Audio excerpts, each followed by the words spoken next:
Hey guys, today let's talk about the best way to get accounting and bookkeeping clients. So, number one, there's all about different stages of growth when you are starting your business. I'm looking back and forth because I have some pretty detailed notes on this topic. But number one, it's all about really understanding like the stage of growth that you're in, right? It's like when you're first getting started, you want to start off as close to home and close to your past experiences as possible, and then start spreading outwards over time. So inwards is very, very simple, right? Friends, family, old jobs, old clients, anyone that you've ever spoken to, you need to make sure that you go and talk to them very quickly. Now, I know that's something most people have already thought about, so that's why I'm saying it up front. I'm saying it fast. Now, for some people, you're going to get a good amount of clients and leads from this, but for the majority of people, that's generally not the case. At least it wasn't the case for me, right? Because I didn't really have a lot of business owners that I really knew of. I didn't have family members that own successful businesses.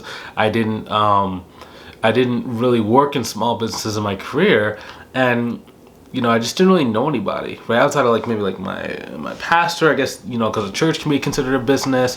One of my friends' moms owned a therapy practice, which I actually built a website for when I was running some prior businesses. But outside of that, I didn't really know anybody, right? So it's first things first, if you do know someone, I would highly encourage you to go and build that relationship with them, see if they can actually, want to work with you, want to send clients your way, or want to end up becoming your first set of clients. If you can do that, that's so instantaneously better, because then you already have some traction. Now, let's assume you don't have any, people inside your friends, family, or immediate network, right? Now you have to start expanding outwards. So I like expanding towards strangers, but strangers that are either in my city or in my state before I start going, all over the United States, right? Because the further and further out you go, there's one extra objection you're gonna get in some cases, which is if you're not right next door, right up the street, how can you help me, right? So that's not a very hard objection to overcome, but when you're starting out, you want to reduce as many objections as possible. So I do that by starting out really, really local, right? Now, easy way to do this is by using social media. Some people say you can go to networking events. I personally don't like networking events. It's just not really my speed, not really my style. It's just, I prefer to, for my business, never leave my house, right? The only time I leave my house is if I'm going to go either to the grocery store, to the gym, go dancing, or do something fun, or go on vacation. That's the only time I leave my house. If I'm doing my business, it's going to either be, in one of my home offices, either the upstairs home office, this home office, or my basement home office.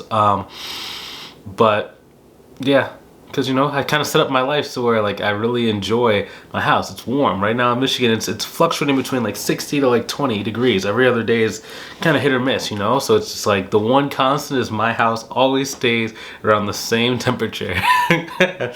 but most people they try and use networking events, or they use Upwork or different platforms like that.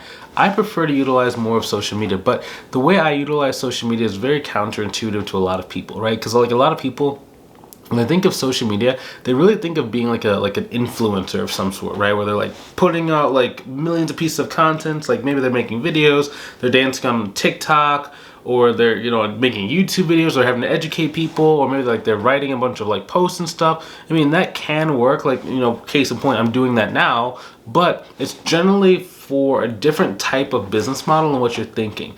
Now, if you're going to be getting monthly clients, monthly, we'll say monthly bookkeeping, monthly payroll, you're generally talking to someone that has a business. It generally has maybe employees or contractors, and generally the more employees and contractors you have, the more busy you are, right? Especially when you have family as well, you have children.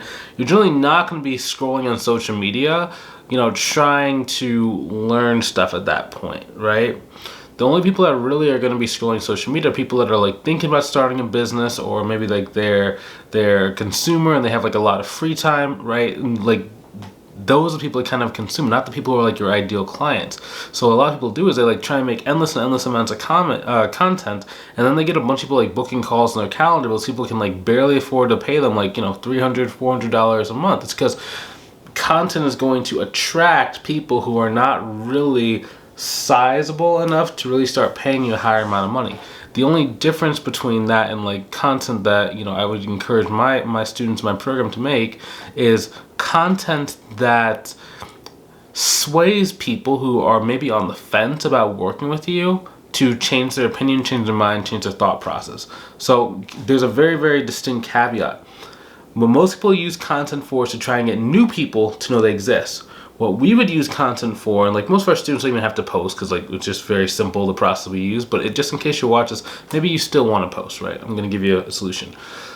You do it for people that have already been on a consultation call or who are already interested in potentially working with you, and you just handle different objections. So some objections you might have are, it's too expensive, I need to think about it, I don't know if I need you, I could do this myself, maybe I have an existing bookkeeper, maybe I can go have my CPA do my bookkeeping. All the different objections you might get on your consultation calls, your content needs to go and really talk to those people. And one way you can get the right people to see it is someone who's been on your consultation call, you send them a link to the piece of content you've written so you at least know someone who's interested in potentially buying sees that post, right? Social media is about control and consumption. Control and consumption. So you're controlling who's seeing your stuff and you're making sure they consume it as many different ways and different times as possible. As long as you have that, then growing your business does become a lot like simpler. Now, another thing that I like doing, right, is that you can either go one-to-one or one-to-many. Now on social media, oftentimes, like most people are thinking about one-to-one. Like they're trying to like make content, they're trying to like talk to people, whatever, to go and get one client. So they spend a lot of time going after one client. I instead like to do one-to-many. That means I use one unit of energy, one unit of time, and then I start getting more and more results out of it. Now, these are not necessarily like mutually exclusive. Like you can do both. Like I will do both, right? So I'll have conversations with people on social media who are in my target market or kind of fit some of the demographics or have like indicated on the post that they're interested potentially in buying.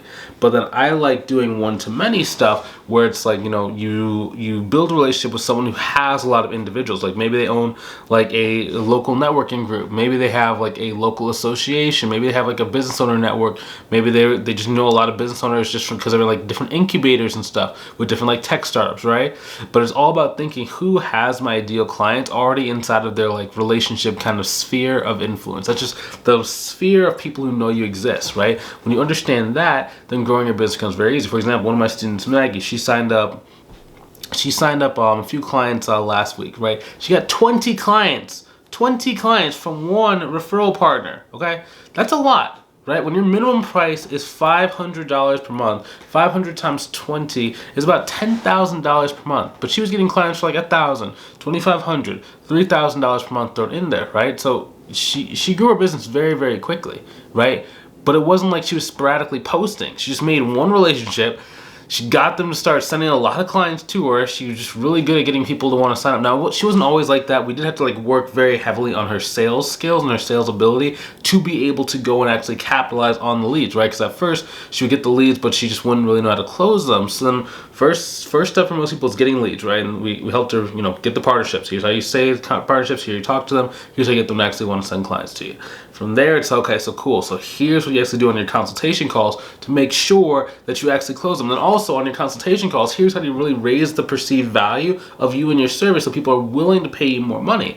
And that's how you start getting 20 clients, 30 clients over the span. Another student named Suzanne, she got 60 clients from February to December in one of the years, right? And it was just like, it was like 2 clients every single week from April to December. So it started off in February, but like really April to December, that's when one partner just with literally 2 like new paying clients every single week, right? It was really, really ridiculous, but it was off like one partnership, right? So again, it's one unit of energy to be able to go and get many results, right? And it's just very, very, very efficient. Now, if you want to learn how to do some of this stuff in your business, like maybe even trying, you watch my videos or whatever, and you want help doing this, just book a call, see if I can help you.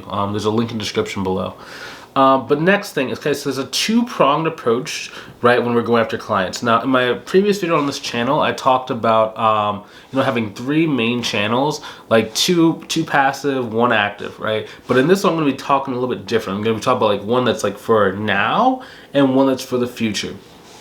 Now, personally, I like, again, the partnerships for the long term because I know one unit of energy is going to keep giving me more and more clients. Now, in some cases, like you might not know how to get them to give you clients right away, right? So when it comes to partnerships, I always like having between like 5 to like 10 minimum of these partnerships, because you don't know if someone's going to give you a lead today or if it's going to be like 6 months or 12 months, right? In some cases, like you might have one where it's like they give you like no clients for like at least like a week or 2 weeks or a month, and all of a sudden they give you 6 clients like 2 months later, right? It's like, oh, I forgot this person even existed, but now they're sending me leads, right?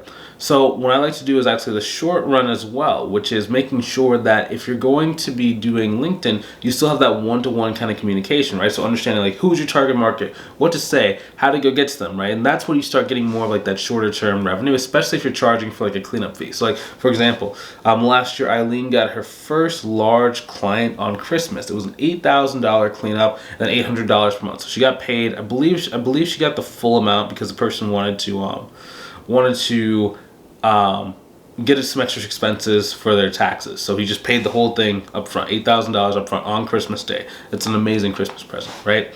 But it came from LinkedIn. So being able to understand like, where to go, what to say, how to say it to get someone actually interested and someone really believing that you're the person who can help them out, even without doing a lot of stuff. Like it wasn't like it took a million back and forth. It wasn't like she had to go and like prove herself. The person was just in a lot of heat. We showed her how to really understand who are those people and then start messaging that and then making it really easy for her to be able to go get the clients, right? Cool. And then once you have those basic needs met of like being able to go and get clients, then it really becomes like a challenge of like, capacity. And then once you're able to do that, just keep learning how to like build your capacity, be able to handle more and more clients, take on better quality clients, take on clients where you're charging more, but giving less time away. That's when you can really start scaling this business. Not only make it to, 6 figures, but, eventually mid 6 figures, so like 20K, 30K, 40K per month.